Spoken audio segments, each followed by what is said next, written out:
तो standard 10th के जितने भी स्टूडेंट्स हैं, चलिए आज हम लोग जो चैप्टर पढ़ रहे थे सिविक्स में, लोकतंत्र में सत्ता की साझेदारी, उसका जो हम लोग आगे का जहाँ तक हम लोग लास्ट क्लास में छोड़े थे, ये जाति का राजनीति पर प्रभाव के पहले तक, आज उसके आगे से कंटिन्यू करते हैं। तो चलिए जाति का राजनीति पर प्रभाव से शुरू करें। दूसरे शब्दों में हम कह सकते हैं कि जाति राजनीति पर प्रभावी हो जाता है और सामाजिक न्याय के आवरण तले राजनीति का दिशा निर्धारण होने लगता है। भारतीय राजनीति के परिदृश्य पर जब हम दृष्टिपात करेंगे तो ऐसे अवधारणाओं में हम ज़रूर परिचित होंगे। ये बहुत ही कहे जाने वाली बात है कि हम लोग भी जानते हैं, आम ये में ये बात कहते हैं कि क्या होता है कि हम लोग जो कहते हैं ना कि वो जाति से प्रभावित हो गया, यानी इस जाति के जो नेता है उन्होंने इस जाति को ज़्यादा फेवर कर दिया, ये ऐसे हो गया, ये जाति के जो लोग हैं उन्होंने उस राजनेता को ही इलेक्ट किया। तो ये जो जाति का जो प्रभाव है ना, वो राजनीति पर प्रभावी हो जाता है। और ये जो सामाजिक न्याय है वो क्या होता है, राजनीति का दिशा निर्धारण करने लगते हैं कि राजनीति किसके पक्ष में जाएगी।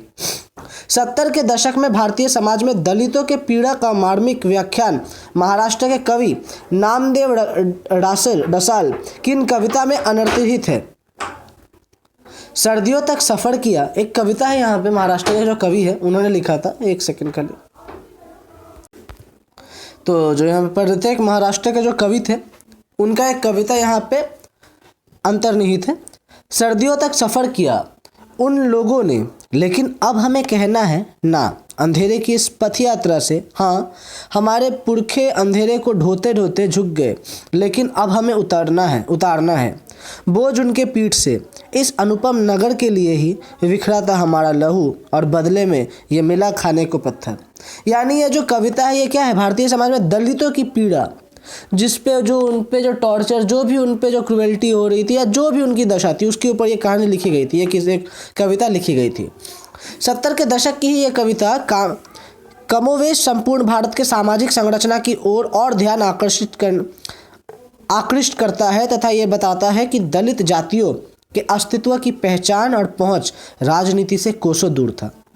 यानी ये जो हम ये पर देख रहे हैं, ये जो कविता हमने देखा, ये क्या बताता है कि भारत के सामाजिक संरचना की ओर ध्यान आकृष्ट करता है, खींचता है इस तरफ, और ये बताता है कि जो दलित जातियों का जो अस्तित्व या जो रिकॉग्निशन, जो पहचान था, वो राजनीति से काफ़ी दूर था, यानी उनका कोई पार्टिसिपेशन ही नहीं होता था।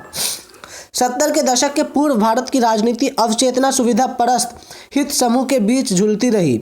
दूसरे शब्दों में कहे तो ये अतिशयोक्ति नहीं होगी कि 1967 यानी 1967 तक राजनीति में सवर्ण जातियों का वर्चस्व रहा। 70 से 90 तक के दशकों के बीच सवर्ण और मध्यम पिछड़े जातियों में सत्ता कब्जा के लिए संघर्ष चला। 90 दशक के उपरांत पिछड़े जातियों का वर्चस्व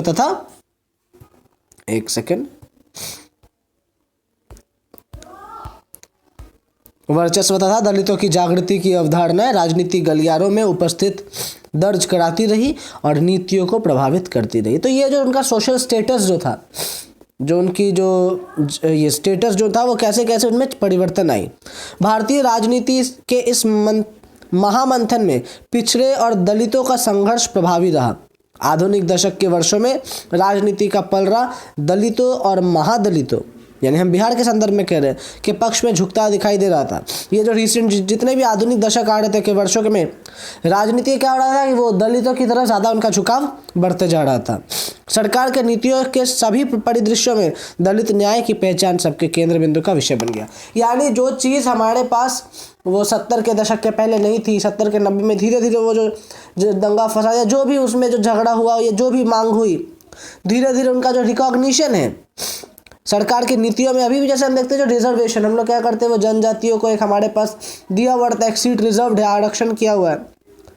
तो ये क्या हुआ है, सरकार की नीतियों के हर परिदृश्य में दलित के ऊपर जो न्याय, जो कारण, जो दलित के साथ जो इंसाफ, उसकी पहचान एक केंद्र बिंदु का विषय बनने लगी। भारत ही नहीं बल्कि संपूर्ण विश्व की राजनीति का कमोवेश यही सूरत रही है। यानी सिर्फ भारत नहीं, पूरे विश्व में ये जो रिकॉग्निशन जो होता है ना, सोशल स्टेटस की, जो पिछड़े जाती है उनका सोशल स्टेटस का रिकॉग्निशन, क्योंकि वो भी समाज में हमारे साथ है, तो वो कोई अलग नहीं है, तो उनके रिकॉग्निशन को लेके ये सिर्फ भारत नहीं, पूरे देश में ये जो कॉन्फ्लिक्ट, ये जो डायलेमा, ये सब चलते रहा। राजनीति दल समाज में मौजूद विभाजनों के हिसाब से राजनीति होड़ करने लगती है। इस तरह सामाजिक विभाजन राजनीतिक विभाजन बन जाती है, और यही कारण है क्या होता है कि राजनीतिक दल समाज में मौजूद विभाजनों के हिसाब से राजनीतिक होड़ करने लगती है, यानी कोई इस पक्ष को ज़्यादा उठाने लगा, कोई उस पक्ष को ज़्यादा उठाने लगा। तो ये जो राजनीतिक जितने भी दल हैं, वो भी जितने भी हमारे बीच में ऑलरेडी जो डिफरेंसेस है उसमें क्या करती है, राजनीति का खेल शुरू कर देती है।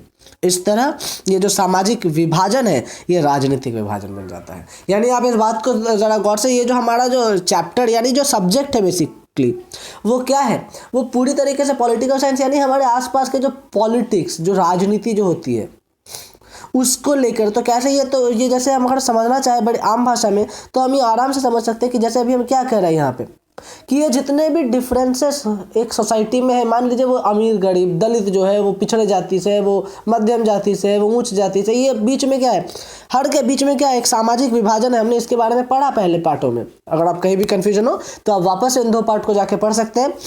और कहीं भी आपको कन्फ्यूजन लगे आप अवश्य हमारे कमेंट बॉक्स में जाए, वहाँ पे अपना डाउट टाइप करें और हम आपके पास जितनी जल्द हो सके हम आपके डाउट को रिजॉल्व कर देंगे। तो वहाँ पे क्या हमने देखा कि सामाजिक विभाजन क्या है, तो यहाँ पे ये सारी जो विभाजन है इसमें राजनीतिक होड़ करने लगती है। और इस तरह से क्या होता है कि ये जो सामाजिक जितने भी विभाजन है वो क्या बन जाते हैं, राजनीतिक विभाजन। यहाँ पे राजनीतिक विभाजन यानी राजनीति के आधार पर जो डिफरेंसेस क्रिएट हो जाते हैं। अगर विभिन्न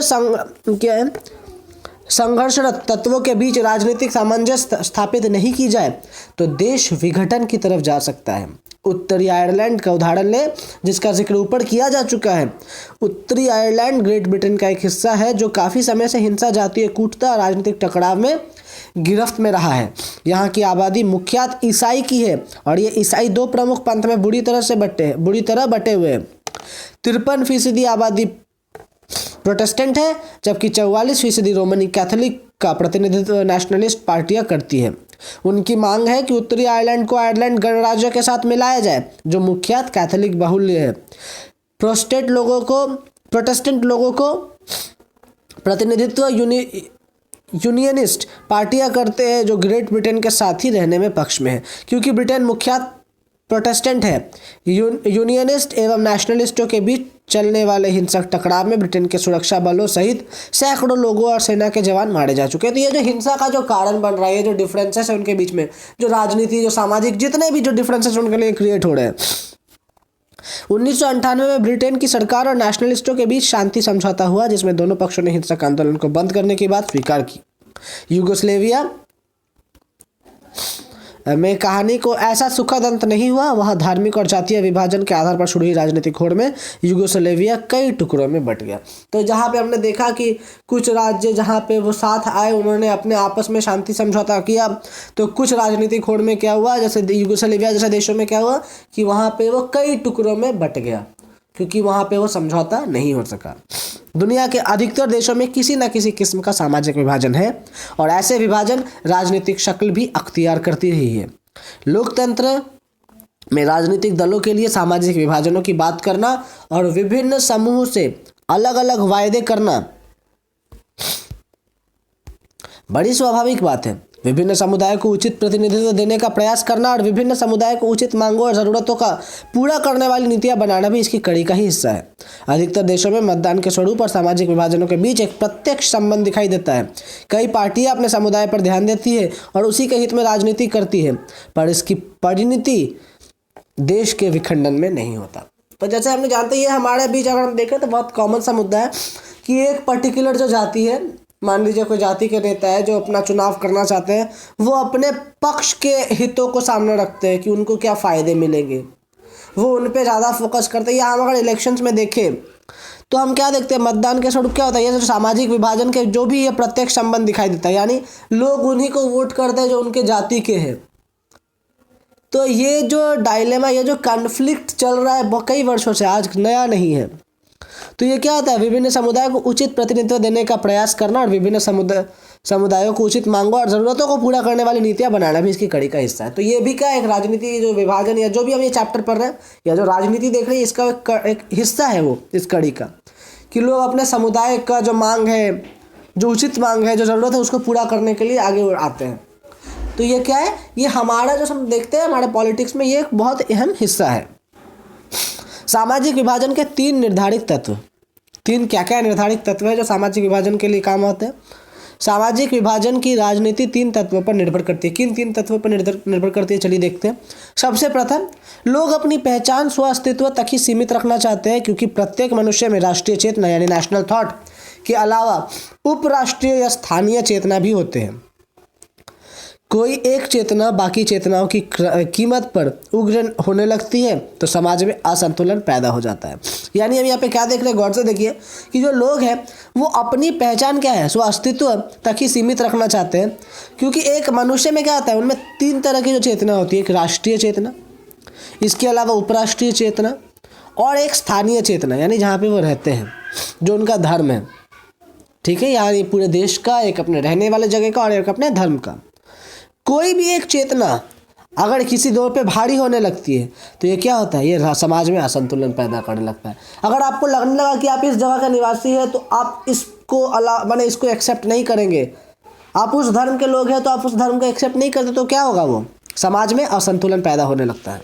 उदाहरणार्थ, जब तक उत्तरी आयरलैंड के लोग खुद को सिर्फ प्रोटेस्टेंट या कैथोलिक के तौर पर देखते रहेंगे तब तक उनका संघर्ष नहीं थम पाएगा।